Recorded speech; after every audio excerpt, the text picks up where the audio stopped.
Imagine your brain as a vast city made up of a complex network of roads, bridges, highways, connecting all of the different areas. These different pathways allow for memories and thoughts and emotions to travel seamlessly, kind of like cars navigating through a well-organized traffic system. But now for a moment, let's imagine these roads begin to crumble. Bridges break down, highways shut down. Suddenly, the city's entire communication grid is in chaos.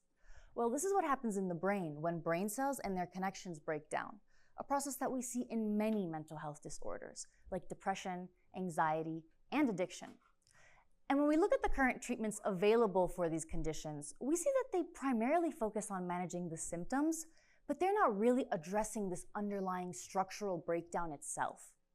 What's more is that these treatments often leave patients with a long list of unwanted side effects and leave key aspects of these conditions unaddressed.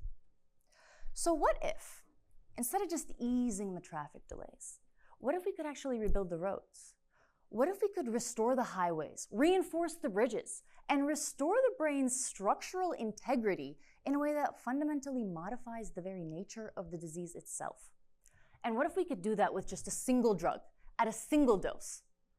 Researchers in the Olson lab at the UC Davis Institute for Psychedelics in Neurotherapeutics have found that psychedelic drugs like LSD and DMT can both rapidly and persistently restore these lost connections in the brain.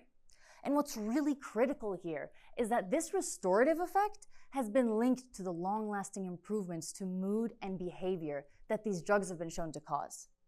Now, while these drugs are notorious for some hallucinogenic side effects themselves, our lab has found that you can actually tease apart the restorative qualities from the hallucinations and make new psychedelic-like drugs that only harness these restorative properties. So as the field begins to pivot towards synthesizing and identifying these new psychedelic-like compounds, we need better tools to get us there faster. And that's where my research comes in. As a member of the Olson lab, I'm developing an automated tool to allow us to find the best drugs possible for restoring these lost connections in the brain. Essentially, a tool that'll allow us to find the best materials needed for rebuilding the brain's roads and bridges.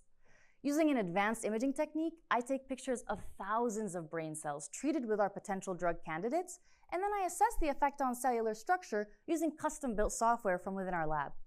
This allows me to pinpoint exactly which drugs are capable of regrowing cells, and in turn make new treatments that don't just address symptoms, but are actually rebuilding the road to recovery. Thank you.